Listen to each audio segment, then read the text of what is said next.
Hey guys, it's Kane here. I've got another 1v1 for you. This time between two of the highest skilled players in the game. Really, it's going to be between GoogleFrog and FX Drone on just a classic map, Comet Catcher Redux. Should be a pretty macro-heavy game. Both of these being very experienced players, we should pretty much see the best way to expand, or they might go for some sort of cheese. I'm not really sure. Should be an even game either way, but we'll go ahead and just jump right in.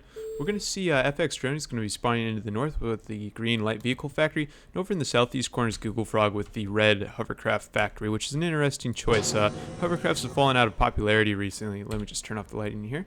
And so you don't see them played as much as they were just a couple months ago when they had a ton of popularity. I'm not sure what sort of nerf went into effect that caused that, but for one reason or another, they're a lot less popular now. Light vehicles, on the other hand, I've noticed are returning to popularity, sort of picking up where the hovercrafts left off. So we're seeing, let's see, it looks like 2 metal extractors, 2 solar collectors, radar from FX Drone here. GoogleFrog's going to be focusing mostly on economy. Actually, just has 2 daggers out on the field at the moment, and is going to be scouting around with those. A couple of darts out for drone, and then it looks like a constructor to help expand. And this commander heading out to the east, unmorphed, and looks like a Scorcher is going to be coming up to help defend here. A couple more darts on the way, which is interesting to see, some later darts.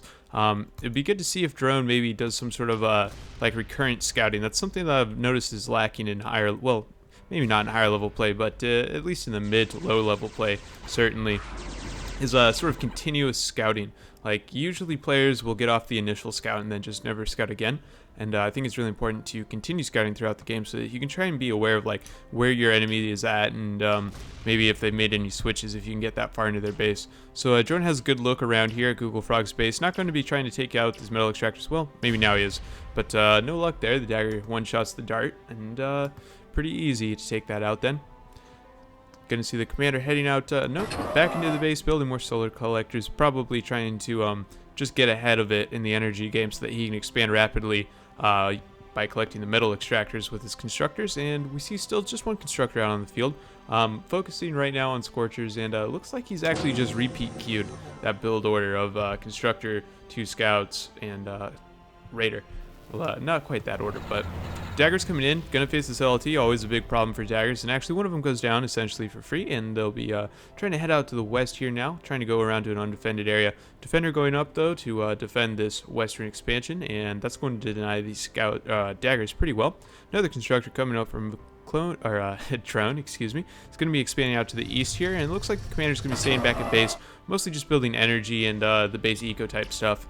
Another dart coming in, and it's going to get taken out by daggers as well.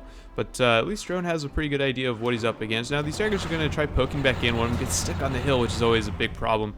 It really sucks. It's sort of a pathfinding issue with vehicles and hovercrafts in this engine version, but not to get too technical, but sometimes it's a pain to play them, especially on maps with weird sort of half hills like this. But at any rate, economically, we see the drone's actually just a little bit ahead at the moment. Poised to be actually significantly ahead. I'm not sure how many constructors GoogleFrog has out on the field. Looks like just one at the moment. And then, of course, he's expanding up north with his commander. Interesting to note how GoogleFrog started down in this sort of, I don't know how quite to describe it, but this corner basically, where there's only 2 approaches into the base, from the north here and then from the west here. And you have this hill that provides pretty good cover against anything except like jump bees, which are pretty unheard of on a map like this.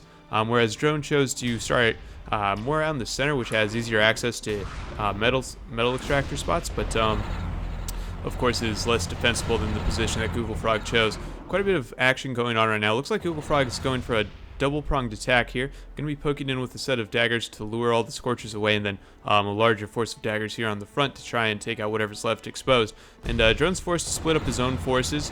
Nope, looks like he's going to go pretty heavily for this force in the front here, leaving just one Scorcher for these rear daggers who now take their opportunity to poke in, but it doesn't look like they'll be taking out any metal extractors.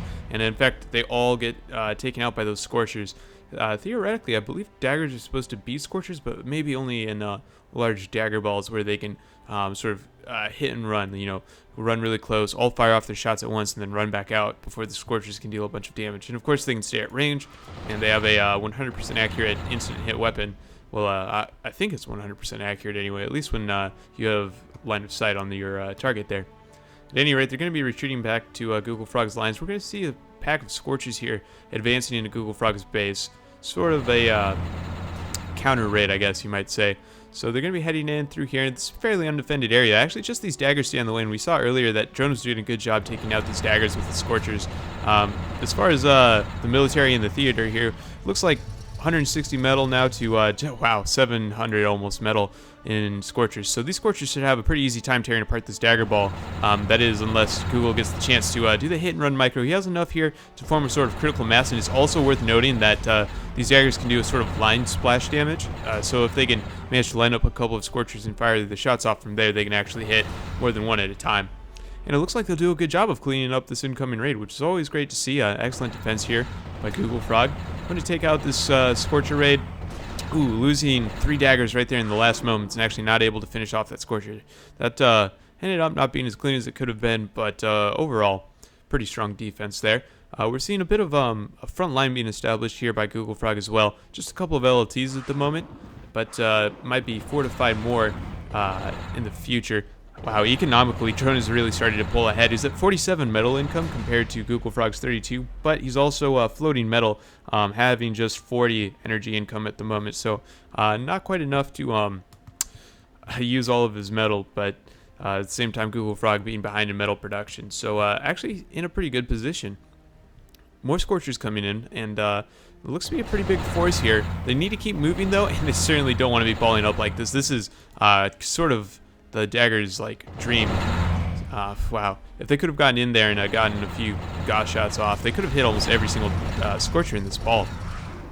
Got to be really careful. You should certainly be line moving with Scorchers. It's tempting to point move them because of the damage bonus they get. Ouch, and this mace is going to have no problem cleaning up all 3 of them. Able to stay at range and then use its powerful laser to just take them out one by one. Of course, being a riot unit, it's going to counter those raiders very easily. Now we're seeing more raiding. This is good to see. Pretty much continuous pressure by both players. Going to be attacking the economy of the other player. It looks like Drone's in a really good position right now. Once again, almost doubling the metal production of GoogleFrog, having ramped up his energy production as well to keep pace with that now. GoogleFrog's been very much contained to this sort of southeastern corner, maybe as a result of having less access to economy, but I mean, of course, it's a bit of a handicap to be playing these daggers, I guess. Even though they theoretically beat the Scorchers, I mean, we just saw how well Drone has used his Scorchers to defeat the daggers anyway. I guess it's very micro-dependent, how these daggers will do. And of course, if they can catch the Scorchers off one at a time like this, they'll have no problem. And this Scorcher is completely unmicroed, so it goes down without any issues at all. But well-microed Scorchers do at least stand a chance against daggers. So anyone saying that they're hard countered is maybe just a bit too strong in their statement there.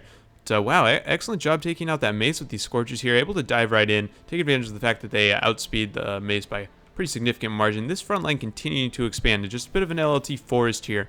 Interesting to see how strongly this holds up. I bet you that Drone could find a weak spot to just sort of drive through with his Scorchers, but he doesn't really even have to. This will stop Drone from coming in from this eastern side of the map at best, but they can always just head down the south through here and up the back, which is also pretty lightly defended.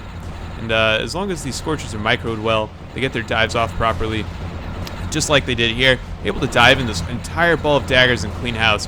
The daggers really stand no chance if the Scorchers are able to get in here. Even possibly able to go for the comm dive. Not really worth it, although this comm is extremely close to being dead.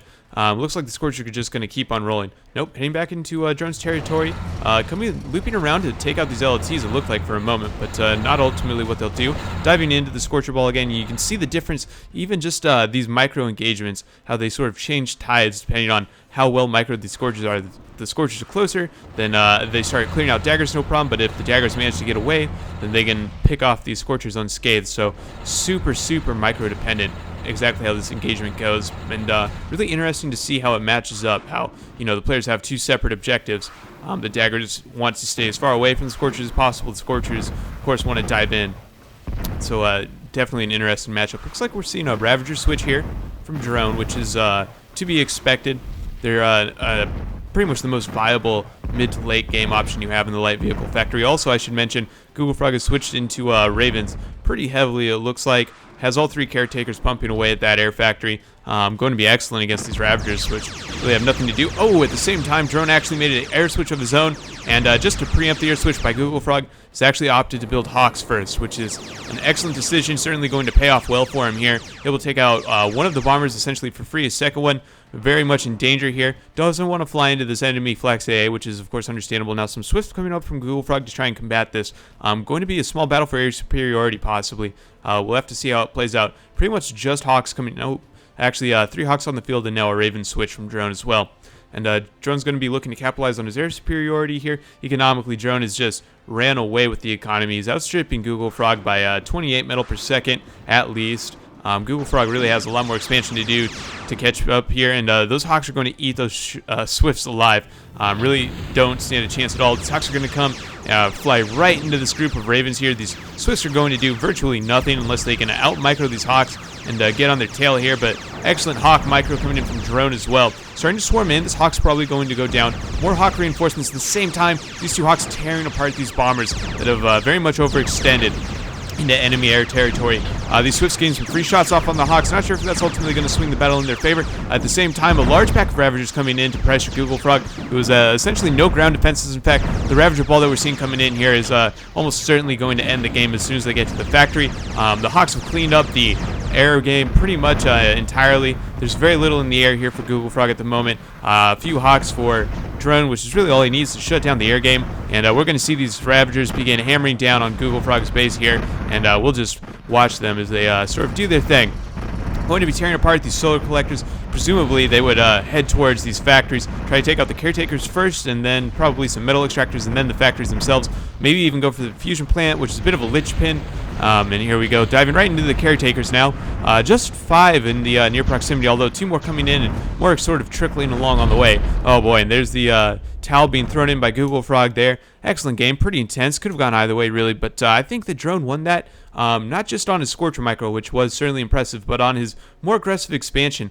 I feel like GoogleFrog could have done more to raid out Drone's early expansion, although Drone did expand in a very pretty conservative manner. He was making sure to place these defenses everywhere he went before he really began to commit to expanding out there. Plus he had the Scorchers for maneuverability, map control, of course. They're able to move across the map very fast. One of the fastest units in the game, although daggers are technically faster, but I find that they're much harder to raid with. I find that you want at least 4 daggers in your raider group, because 4 daggers, I believe, is what it takes to one-shot a metal extractor in the hit-and-run type scenario. And you really want to be using that hit-and-run meme as much as you can when you're using daggers. It's really tricky to raid with them well in the end. I mean, you mostly just have to whittle down your opponent's raider forces using the high alpha attack that they have, trying to use the splash damage wherever that's viable, and then, of course, the superior speed to sort of kite out whatever raiders you're able to do that with.